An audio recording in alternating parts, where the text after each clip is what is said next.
Seventh के भैया बहनों का हिंदी व्याकरण की कक्षा में पुनः स्वागत है। पिछले दिन हम लोगों ने भाषा क्या है, ध्वनि क्या है, व्याकरण क्या है, व्याकरण के कितने भाग हैं, इन सारी चीज़ों पर विशेष रूप से चर्चा कर लिया है। आज हम लोग व्याकरण के 4 जो भाग बताए गए थे उसमें मुख्य रूप से वर्ण विचार, शब्द विचार, पद विचार और वाक्य विचार। तो उसका जो पहला भेद है वर्ण विचार, उस पर आज विस्तृत रूप से हम लोग चर्चा करेंगे। तो सबसे पहले वर्ण किसे कहते हैं?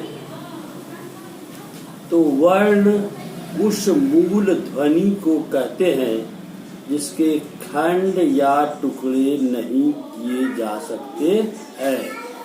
लिख भी लीजिएगा, वर्ण उस मूल ध्वनि को कहते हैं जिसके खंड या टुकड़े नहीं किए जा सकते।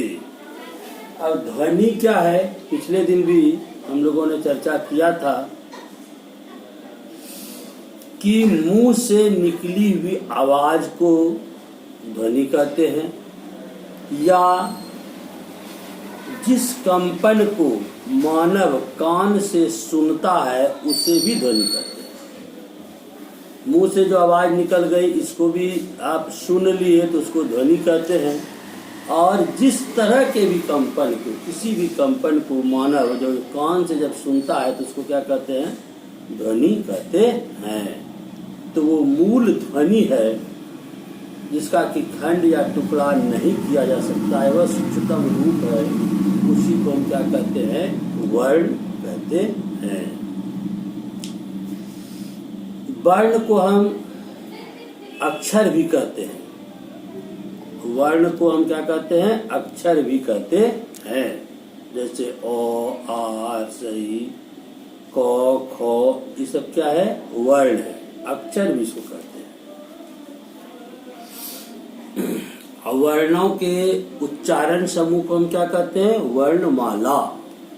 कुछ वर्णमाला किससे कहते हैं? तो वर्णों के जो उच्चारण समूह हैं, जितने सारे वर्ण हैं, इसको यदि हम समूह में डालें तो इसको क्या कहेंगे? वर्णमाला। आपको यह भी पूछा जाएगा हिंदी में मूलतः वर्णों की संख्या कितनी है, या वर्णमाला में कितने वर्ण होते हैं? तो कहीं 44 भी है, कहीं 48 भी है, लेकिन हम लोग 48 तक चर्चा करेंगे। हम लोग जोड़कर उसको 48 तक पहुंचाएंगे, जो मुख्य रूप से है।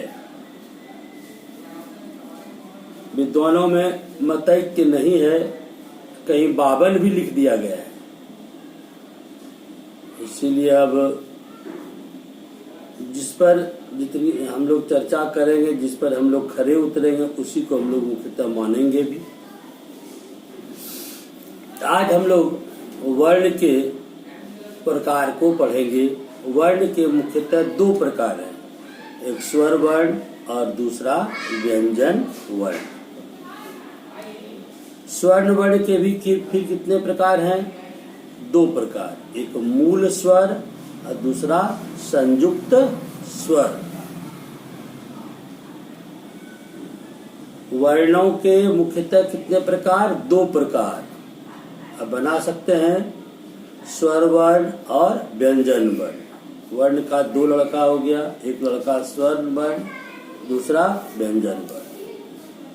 स्वर्ण वर्ण के फिर 2 लड़का, एक मूल स्वर और दूसरा संयुक्त स्वर। मूल स्वर को भी 2 लड़का, एक ह्रस्व स्वर और दूसरा दीर्घ स्वर। ठीक है, तब हम लोग अब पहले स्वर वर्ण का विशेष रूप से वर्णन कर लें, चर्चा कर लें कि स्वर्ण वर्ण क्या है, मूल स्वर क्या है, संयुक्त स्वर क्या है, मूल स्वर के दो भेद, ह्रस्व स्वर क्या है और दीर्घ स्वर क्या है।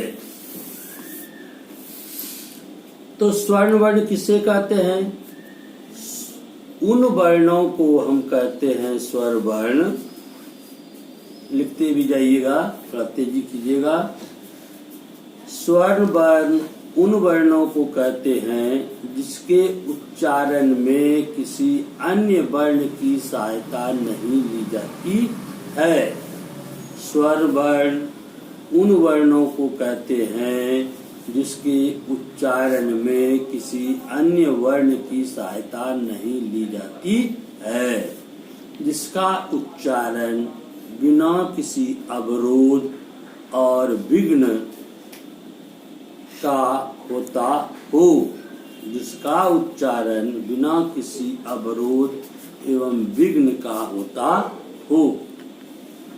जैसे आप देखते हैं ओ, आ, हर्षई, दीर्घई, ये सारे जो वर्ण हैं इसमें हम किसी अन्य वर्ण की सहायता नहीं लेते। लेकिन जैसे ही हम क बोलते हैं तो क में ओ वर्ण की सहायता लेते हैं, का में आ वर्ण की सहायता लेते हैं, कू में छोटा ऊ लेते हैं, अन्य वर्ण की सहायता लेते हैं। लेकिन स्वर्ण वर्ण वैसा वर्ण है जिसके उच्चारण में हम किसी अन्य वर्ण की सहायता नहीं लेते हैं। अब आगे स्वर्ण वर्ण की संख्या कितनी है? तो स्वर्ण वर्ण की संख्या 11 है। आप लोग लिख लीजिए। ओ, आ, छोटी ई, बड़ी, ओ, आ, छोटी ई, बड़ी, छोटा ऊ, बड़ा ऊ, री, छोटा ऊ, बड़ा ऊ, री, ए, आई, ओ, औ, ए, आई, ओ, औ। 11 पुर गया। और मिला लीजिए फिर से। ओ, आ, छोटा ई, बड़ा, छोटी ई, बड़ी ई, छोटा ऊ, बड़ा ऊ, री, ए, आई, ओ और औ। 11 हो गया। देख लीजिए। अब देखिए स्वर्ण वर्ण के भी दो भेद हैं, एक मूल स्वर और दूसरा संयुक्त स्वर। मूल स्वर किसको कहते हैं? मूल स्वर उसे कहते हैं ऐसे वर्ण हैं जिसके उच्चारण में किसी और वर्ण की सहायता नहीं ली जाती है। मूल स्वर ऐसे हैं वर्ण हैं जिनके उच्चारण में किसी और वर्ण की सहायता नहीं ली जाती हो, बिना किसी सहायता के हो।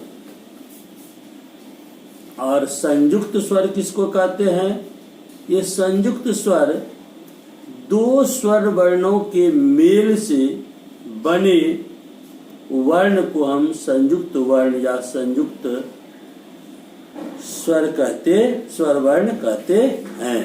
संयुक्त स्वर किसको कहते हैं? दो स्वर्ण वर्ण के मेल से बने वर्ण को हम संयुक्त स्वर वर्ण कहते हैं। जैसे इसकी संख्या 2 है, ऐ और ओ। ए और ओ मिलकर क्या बनता है? ऐ। ए और ओ मिलकर क्या बनता है? ऐ। ओ और ओ मिलकर क्या बनता है? ओ। ओ और ओ मिलकर क्या बनता है? ओ।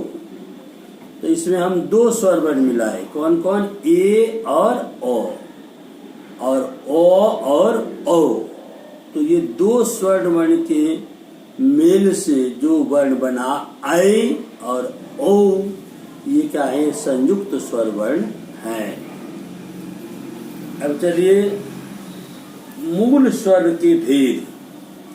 मूल स्वर के मुख्यतः दो भेद हैं, एक ह्रस्व स्वर और दूसरा दीर्घ स्वर।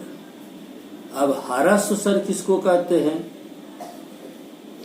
तो ह्रस्व स्वर ऐसे स्वर हैं जिसके उच्चारण में कम से कम समय लगता है तथा जिसकी उत्पत्ति दूसरे स्वर से नहीं होती है। ह्रस्व स्वर ऐसे स्वर हैं जिसके उच्चारण में कम से कम समय लगता है तथा जिसकी उत्पत्ति दूसरे स्वर से नहीं होती है। यह एक मात्रिक भी होता है। ह्रस्व स्वर क्या होते हैं? एक मात्रिक भी होते हैं। जैसे ओ, ई, उ और री। इसकी संख्या कितनी है? 4। ह्रस्व स्वर की संख्या कितनी है? 4। ओ, छोटा ई, छोटा उ तथा री। अब दूसरा है दीर्घ स्वर। दीर्घ स्वर कौन है? दीर्घ स्वर वे स्वर हैं जिसके उच्चारण में ह्रस्व की अपेक्षा 2 गुना समय लगता है। ह्रस्व स्वर दीर्घ स्वर वे स्वर हैं जिसके उच्चारण में ह्रस्व की अपेक्षा 2 गुना समय लगता है तथा ये द्विमात्रिक भी होते हैं। इसकी मात्रा क्या होती है? 2 होती है इसमें। अब आप देखेंगे तो आपको पता चल जाएगा। जैसे आ, बड़ी, बड़ाऊ, ए, ऐ, ओ, औ। ये क्या होते हैं? द्विमात्रिक होते हैं। आ, ओ जोड़ ओ बराबर आ। ई, बड़ी, इसमें 2 मात्रा है। इसमें भी बड़ा ऊ में 2 मात्रा, ए में 2 मात्रा, ऐ, ऊ, औ। ये सब क्या है? द्विमात्रिक होते हैं। इसके उच्चारण में ओ, आ लगते समय 2 गुना लगता है। ई तो ह्रस्व की अपेक्षा इसमें 2 गुना समय लगता है और ये 2 मात्रिक होते हैं। इसके उदाहरण में कौन कौन लिखे आप? आ, बड़ी, बड़ाऊ, ए, ऐ, ओ, औ। इसकी संख्या कितनी है? 7। तो आज आप स्वर वर्ण के बारे में समझ गए हैं कि स्वर वर्ण किसे कहते हैं, स्वर वर्ण के कितने भेद हैं, स्वर वर्ण की संख्या कितनी है, मूल स्वर कौन है, संयुक्त स्वर कौन है, ह्रस्व स्वर कौन है, इसकी संख्या कितनी है और दीर्घ स्वर कितने हैं। इस प्रकार स्वर्ण वर्ण के बारे में हमको लगता है अब आपको कोई परेशानी नहीं होनी चाहिए। अब है व्यंजन वर्ण और इसके भेद। तो व्यंजन वर्ण किसको कहते हैं? व्यंजन वर्ण उन वर्णों को कहते हैं जिनके उच्चारण में स्वर्ण वर्ण की सहायता ली जाती है। व्यंजन वर्ण उन वर्णों को कहते हैं जिनके उच्चारण में स्वर्ण वर्ण की सहायता ली जाती है। जैसे को, खो, गो, चो, छ, जो। सब में क्या है? ओ लगा हुआ है। को में क्या है? आधा को जोड़ ओ बराबर को। तो व्यंजन वर्ण है जिसमें कि बिना किसी स्वर की सहायता से उसका उच्चारण नहीं होता है। का में क्या लगा हुआ है? आ। गा में क्या लगा हुआ है? आ। गी में क्या लगा है? बड़ी। इसलिए सब में कोई न कोई स्वर वर्ण लगा हुआ है। अब व्यंजन वर्ण के कितने भेद हैं? व्यंजन वर्ण के 3 भेद हैं। स्पर्श व्यंजन वर्ण, अंतस्थ व्यंजन वर्ण और ऊष्म व्यंजन वर्ण। स्पर्श व्यंजन वर्ण, अंतस्थ व्यंजन वर्ण और ऊष्म व्यंजन वर्ण। व्यंजन वर्ण के 3 पुत्र, स्पर्श, अंतस्थ और ऊष्म, ये 3 भेद हैं। स्पर्श वर्णों की संख्या कितनी है? 25। अंतस्थ व्यंजनों की संख्या कितनी है? 4। और उष्म व्यंजन की संख्या कितनी है? 4। तो स्पर्श वर्ण जो है इसके 5 परिवार हैं और एक एक परिवार को कितने पुत्र हैं? 5 पुत्र। तो 5 गुना 5 कर दिया तो इसकी संख्या कितनी हो जाएगी? 25। एक परिवार में कितने सदस्य हैं? 5। एक परिवार कौन है? कवर्ग, चवर्ग, क का वर्ग, चौ का वर्ग, टवर्ग, टौ का, तौ का वर्ग, तवर्ग और प का वर्ग, पवर्ग। तो ये 5 पुत्र क, चौ, टौ, तौ, प। इसका 5, फिर 5 के 5 पुत्र। तो 5 गुना 5 कितना हो गया? 25। कवर्ग क, ख, ग, घ, अंग, च, छ, ज, झ, यो, ट, ठ, ड, ढ, नो, त, थ, द, ध, नो, प, फ, ब, भ, मो। इस प्रकार इसको हम स्पर्श व्यंजन वर्ण कहते हैं, जिसकी संख्या 25 है और इसके 5 परिवार हैं कवर्ग, चवर्ग, टवर्ग, तवर्ग और पवर्ग। दूसरा लड़का है इसका अंतस्थ। इसकी संख्या कितनी है? 4। यो, रो, लो, वो। और तीसरा कौन है? उष्म। उष्म की संख्या भी कितनी है? 4। तालब स, मूर्धन्य स, दंत स और हो। तालब स, मूर्धन्य स, दंत स और हो।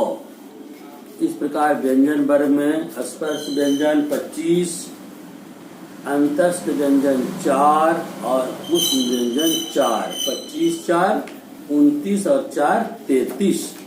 ये कौन वर्ण है? व्यंजन वर्ण।